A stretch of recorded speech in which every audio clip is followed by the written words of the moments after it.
हनुमान चालीसा पढ़ते हो, डेली पढ़ते हो, फिर भी रिजल्ट नहीं मिल रहा होगा, फिर भी तुम्हारी जिंदगी में परेशानियां खत्म नहीं हो रही हो। जैसे महाराज जी बताते हैं कि हनुमान चालीसा पढ़ो, या कहीं से आपने यूट्यूब पे वीडियो देख लिया होगा कि आपके ये ग्रह ठीक हो जाएंगे, कष्ट खत्म हो जाएंगे, हनुमान चालीसा पढ़ो। आप पढ़ते पढ़ते 1 साल हो गया, 2025 पूरा निकलने वाला है। कईयों के तो 3 साल हो गए, 2023 से पढ़ रहे हैं, कोई तो कोविड के टाइम से पढ़ रहे हैं, 5 साल हो गए, फिर भी रिजल्ट नहीं मिल रहा। जीवन में परेशानी ही परेशानी है। अब क्या किया जाए? तो मैं आपको एक बात बताऊं, हनुमान चालीसा पढ़ने के अगर फायदे हैं ना, तो नुकसान भी है। और यदि आपने नुकसान के बारे में नहीं समझा और ध्यान नहीं दिया होगा, तो वो नुकसान अभी आपके जीवन में चल रहे हैं, इसलिए आपके जीवन में कष्ट है। डिटेल में समझते हैं, वीडियो के एंड तक जरूर बने रहना, इंटरेस्टिंग वीडियो होने वाली है, और पूरा देखोगे तब आपको समझ में आएगी।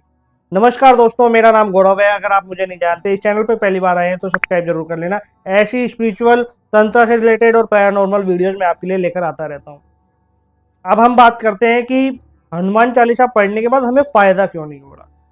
तो पहले हम फायदे देख लेते हैं, क्या क्या फायदे होते हैं, फिर हम नुकसान की बात करेंगे, जो बहुत ज्यादा महत्वपूर्ण है और वो देखना बहुत ज्यादा जरूरी है। तो फायदे क्या होते हैं?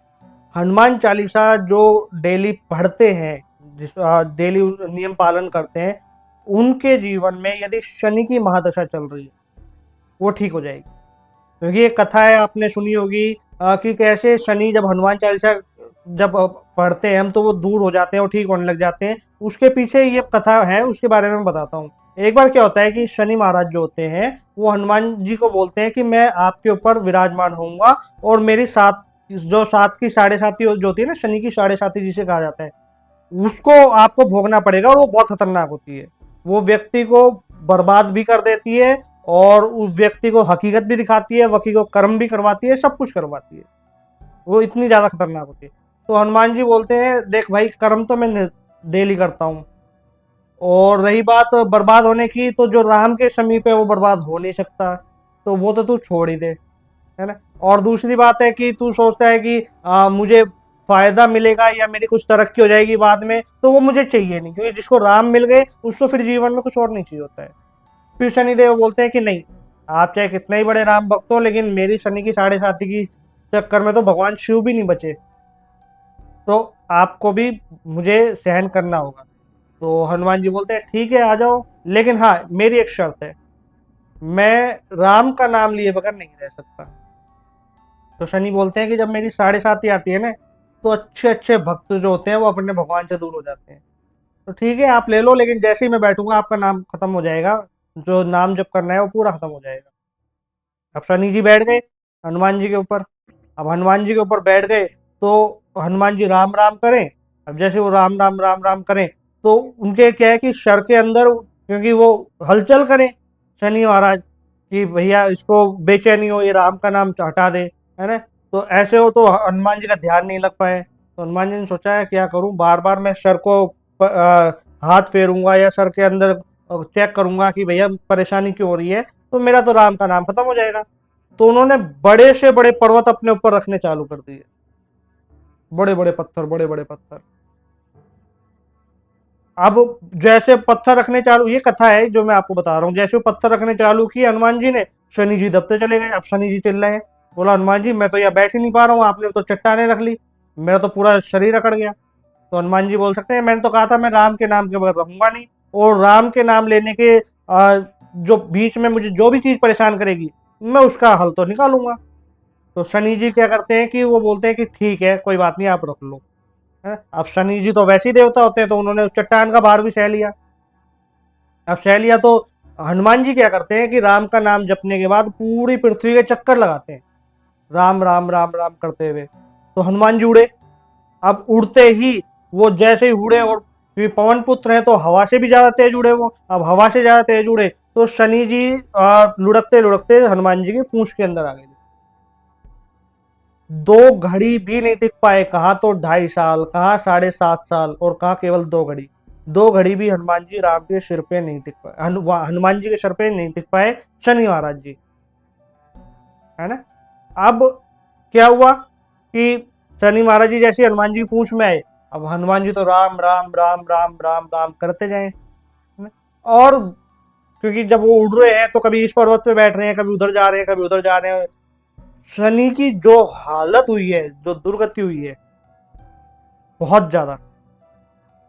उसके बाद शनि जी बोलते हैं कि मुझे छोड़ दो, मैं आप पे नहीं बैठ सकता, है ना। फिर हनुमान जी क्या करते हैं कि उनके ऊपर, उनके पूरे शरीर का जो दर्द होता है उसको खत्म करने के लिए तेल डाल देते हैं।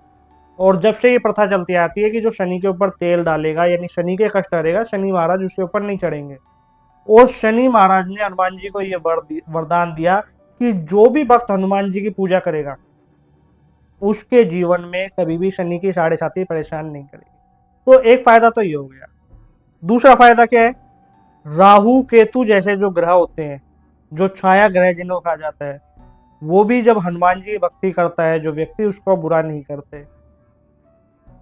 सूर्य यदि वीक है, आप काम कर रहे हो, लेकिन आपका नाम नहीं हो रहा, क्योंकि नाम, जो प्रसिद्धि होती है वो सूर्य के मिलती है हमें। सूर्य यदि वीक है तो हनुमान जी, आपको पता ही है कि सूर्य के शिष्य हैं। आप जब आप हनुमान जी की पूजा करोगे तो आपका सूर्य भी स्ट्रांग हो जाएगा। तो कहने का मतलब ये है कि आपके सारे ग्रह स्ट्रांग हो जाते हैं जब आप हनुमान जी की पूजा करते हो, हनुमान जी की भक्ति करते हो। अब अगली बात, अगला फायदा क्या होता है?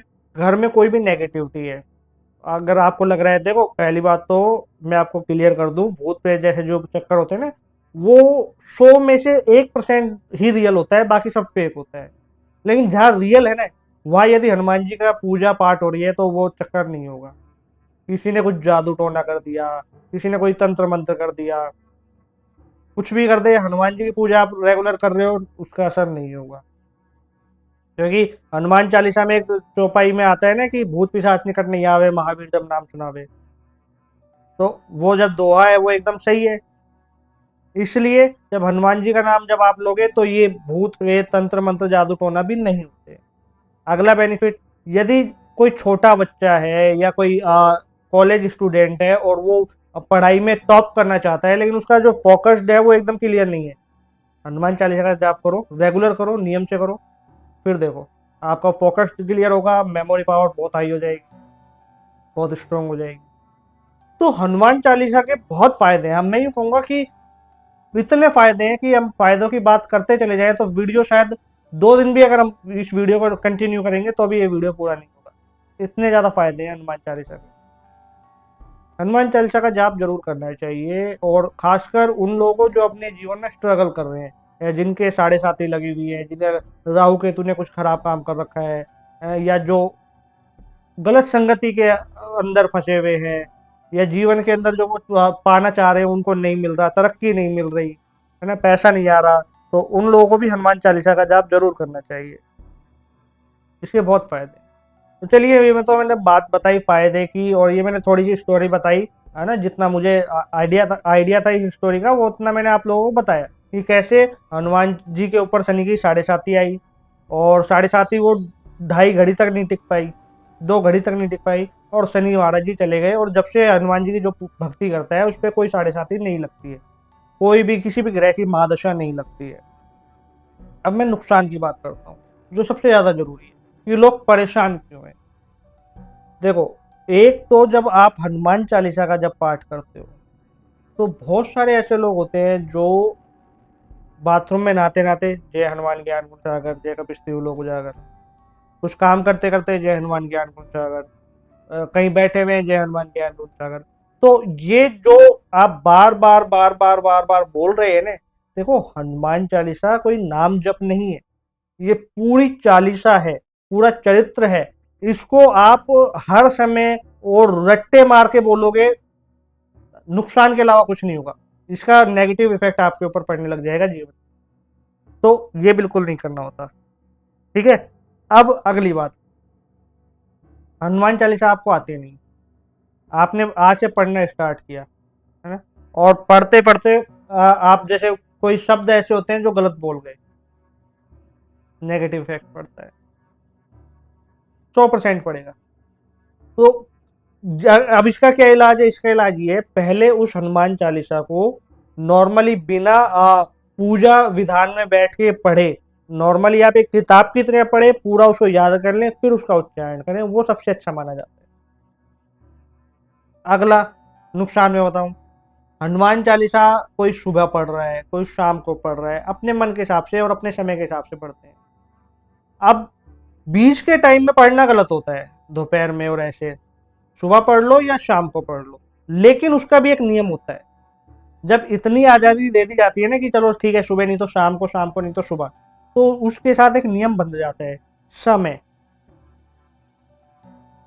जिस समय आपने प्रथम दिन स्टार्ट किया, आपको डेली उसी टाइम पे हनुमान चालीसा का पाठ पढ़ना होता है। ये निश्चित कर लो कि अगर आपको लगे यार आज मैं 7 बजे नहीं पढ़ पाऊंगा, कोई नहीं 8 बजे पढ़ लेता हूँ रात को, या सुबह 5 बजे नहीं पढ़ पाऊंगा, कोई बात नहीं 6-7 बजे सुबह पढ़ लूंगा, नहीं, एक एक घंटे का गैप तो छोड़ दो, 5-7 मिनट का भी गैप नहीं होना चाहिए। समय बहुत महत्वपूर्ण होता है अगर आप चाहते हो कि हनुमान चालीसा का आपको कोई नुकसान ना हो, क्योंकि अगर आपने नियम फॉलो नहीं किए तो निश्चित रूप से आपके जीवन में नुकसान होगा। तो समय का जरूर ध्यान रखें। अगली बात करते हैं, हनुमान चालीसा पढ़ते समय इस बात का ध्यान रखें कि आपके मन में विचार गलत नहीं आने चाहिए। और कुछ लोग ऐसे होते हैं जो ऐसे पढ़ते रहेंगे, रटते रहेंगे, मोबाइल में मैसेज आया, अब मैसेज आते ही उसको मैसेज को देखने लग जाएंगे, क्या मैसेज आया, फिर भी पढ़ते जा रहे हैं, फिर देखते जा रहे हैं मैसेज। अपमान कर रहे हो आप बजरंगबली का, नुकसान तो होगा ही होगा, ये भी नहीं करना होता। तो ये छोटी छोटी गलतियां होती हैं, इनका ध्यान जरूर रखें। कोशिश करें या तो आप एक सफेद कलर का कपड़ा पहन लें या केसरी कलर का कपड़ा पहन के हनुमान चालीसा का पाठ करें, तो वो ज्यादा अच्छा माना जाता है।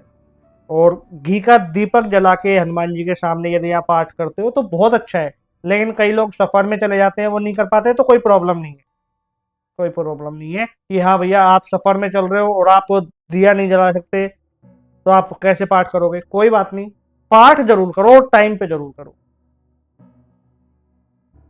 अब ये तो छोटे छोटे नुकसान थे जिनके बारे में मैं बता रहा हूँ। घर की सफाई रखनी भी बहुत जरूरी होती है, ये सब चीजों का ध्यान रखना होता है। जब तक आप ध्यान नहीं रखोगे हनुमान चालीसा का, आपको कोई फायदा नहीं मिलेगा, उल्टा नुकसान ही होगा। हनुमान चालीसा का जब आप जाप शुरू कर रहे हो, मन में एक विश्वास रखो कि हाँ अब हनुमान जी आ गए मेरा काम करने के लिए। और हनुमान जी को आप एज ए ये मत समझो कि ठीक है मेरा काम करने के लिए आए, नहीं, वो सब कुछ होने चाहिए आपके लिए, आपके इष्ट भगवान, आपके सर्वज्ञ, खुद को उन पे सौंप दो, फिर देखो तुम्हारे काम कैसे नहीं बनते। तो चलो ये तो मैंने तमाम बातें कर ली, फायदे और नुकसान। अब मैं आपको नियम बताता हूँ, 2 ही नियम बताऊंगा, 50 नियम नहीं बताऊंगा। पहला नियम तो ये है, हनुमान चालीसा पाठ करने से पहले राम स्तुति पढ़ना जरूरी होती है। अगर आप नहीं पढ़ सकते तो श्री राम का नाम जरूर लें हनुमान चालीसा शुरू करने से पहले, क्योंकि जब आप राम का नाम लोगे ना तो चालीसा, जैसे आपने बोला जय श्री राम, है ना, जैसे ही श्री राम बोला आपने, हनुमान जी आके बैठ जाएंगे। अब आप चाहे उनके ही गुणगान गा रहे हो, लेकिन उनको कान में वो क्या शब्द सुन गया, राम, तो राम राम राम उनके कान में गूंजता रहता है, वो खुद की तारीफ या खुद की बड़ाई नहीं सुनेंगे, केवल राम राम राम राम राम सुनेंगे। और उस राम राम में ही आप उनके चाहे कितनी आप उन पूरी हनुमान चालीसा पढ़ जाओ, कोई गलती भी हो जाएगी तो क्षमा कर देंगे, और वो राम राम के नाम पर ही आपका उद्धार कर देंगे। इसलिए राम का नाम लेकर फिर हनुमान चालीसा का पाठ करो। उसके बाद हनुमान जी की जब चालीसा पूरी हो जाती है, पूरी होने के बाद राम की आरती और उसके बाद हनुमान जी की आरती जरूरी होती है। इनका ध्यान रखो, ये बहुत ज्यादा जरूरी होता है। अगला नियम क्या है, अगेन मैं वही बताता हूँ जो मैंने थोड़ी देर पहले बताया था, समय। समय की कदर जरूर करो, समय पर ही आपको पूरा पाठ करना है, स्वच्छ होके नहा धो के। यदि आप नहा धो नहीं सकते और आप सफर में चल रहे हैं, गाड़ी में ड्राइव कर रहे हैं, या आपका ड्राइवर गाड़ी चला रहा है और आप बैठे हैं, है ना, और आपको पढ़ना है, अब दोनों पैर, दोनों हाथ, मुंह अच्छे से धो के फिर आप पाठ करो। लेकिन टाइम टाइम फिक्स होना जरूरी होता है। तो जब ये 2 नियम फॉलो करोगे ना, उसके बाद देखो नुकसान सारे खत्म हो जाएंगे हनुमान चालीसा के, केवल और केवल फायदा ही फायदा होगा। और अगर आप चाहते हो कि और भी लोगों को फायदा हो तो ये वीडियो जरूर शेयर कर दें। नमस्कार।